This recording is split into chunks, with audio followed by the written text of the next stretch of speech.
si fiican u fiiri sida isugu faraxsan yihiin. bal arag sida wiilka uu gacanta uga haysto gabadhaas yar ee quruxda badan, laakiin ilaahay uu candhuufta u miciyey.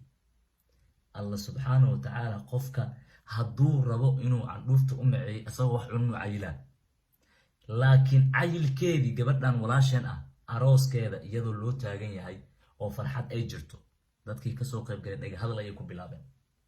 markii laga soo baxayna magaalada Istanbul oo dhan waa looga sheekaysanaa maxay galabsatay gabadhan walaasha ah. gabadhan dembi ma laha, waxayna samaysay wax alle uu raali ka yahay, aroos meer xalaala dhacay. ma jiri kartaba sabab loogu dhigo looga daba laalacsan, ma jiri karto bataatan. wiilkanna waa libaax, xaaskiisa wuu ku faraxsan yahay, gacantuu ka haystaa. day waxaa kuu soo koobaya habku u haysto si iskugu adag yihiin ayaa ku tusaysa in meesha jacayl uu jiro.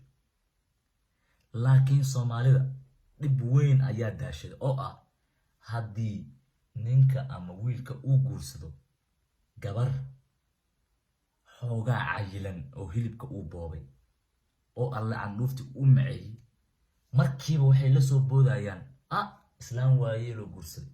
yaa kuu sheegay? meesha ku dhalata ma ogid, isbitaalka ku dhalata ma ogid, adiga yaa kuu soo waxyooday? waa dembi weyn, waxaas waa qalad. wax bulshada ma aragtay in laga waxyigeliyay mudanna waay, waana sababta aan arrintan uga hadlayo. labo,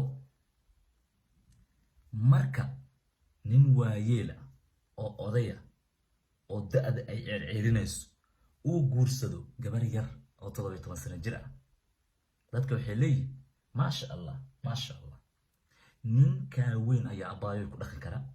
gurigan wuxuu u baahan yahay nin fahmi kara, maskax leh oo weyn oo aqoontaan reereer leh. wiil yar ay waxay leeyihiin tusaale usoo qaadanayaan, wiil yar ama wiil 20 sano jir ah intuu geed ka boodo ayuu talana ka boodaa. alugulabes waa lagu soo koobay cudurdaar, miskiintii meeshaasay ku go'aysa. marka laakiin gabar yar oo 18 sano jir ilaa 25 sano jir ah oo laakiin cayilsan oo ilaahay candhuufta u miciyey, waxay leeyihiin habar waay, islaam waayeela guursatay. waa dhibaatada bulsho Soomaaliyeed ee ilaa iyo hadda ka kori laada, caqliyadooda ka kori la. gabadhan xalay Istanbul waxa ka dhacay ilaahay waa ogyahay, hadal haynta ka dhalatay waa la ogyahay. qof aan ogeyn oo Istanbul joogo arooskan tagay ma jirin. maxay idinka galabsatay? komantiyada dadka baraha bulshada ugu sii daran kuwa meesha joogay ee inta kasoo bariiseeyeen ee kasoo cunteeyeen oo ay soo qoosleen oo ay soo farxeen oo ay aroosan kasoo qayb galanay, laakiin gadaalna ka duqeynay maqaayadaha dhan uga sheekaysanay. dembi waayo, waa aroostan xal dembi, ilaahayna raaligelin weydiista. kuwa komantiyada kusoo qoraya TikTok iyo baraha bulshada arag kuwana kamida. fiiri gabadha waxay leedahay haye u kaad kan fiiri, asna wuxuu leeyahay war kala har ma laha, waa yaabis. midkan ku darso arag intee loo socdaa. labada qofood ee is-shukaansanaysa ayagay ka dhexaysaa, si isku bartaan, si isku shukaansadaan, siday isku jeclaadaan, siday nolol u samaystaan. maxaa idinka galay bulshooy? waxba ma idinka galeen.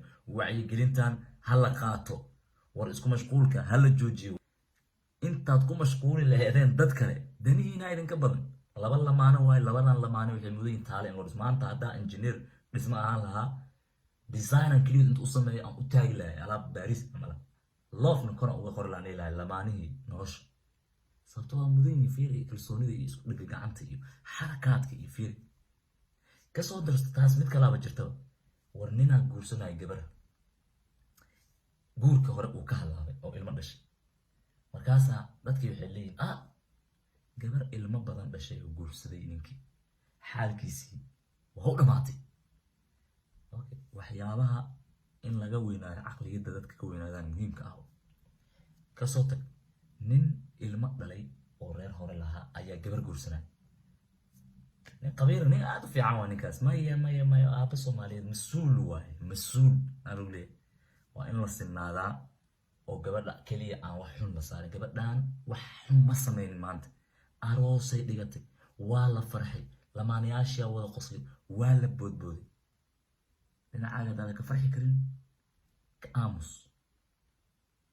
Istanbul hooyga xanta Soomaaliyeed, hooyga masiibada Soomaaliyeed ee noqon rabtaa. sababtoo ah Soomaalidii ugu ma aragtay mucjisada badnaa ee qaarkood marka aragtid aad dhac u siisid aad rabaysid aad joogto in kaloo badan oo fiicanna waa joogayaa yaa lagu wada diray meesha si fiican lagu soo dhaweeyay laakiin shatarkaambada aa ku badan meeshaas subxaanallah gabadhan aroos wanaagsan aan leenahay tiimka nagu wada xiran hambalyay ku leeyihiin anigii iyo adigii iyo anigii iyo dhammaan saaxiibada halkan joogta ee aan aaminsanahay in midkoodna uusan wax xumaana soo qori doonin hambalyaan ku leenahay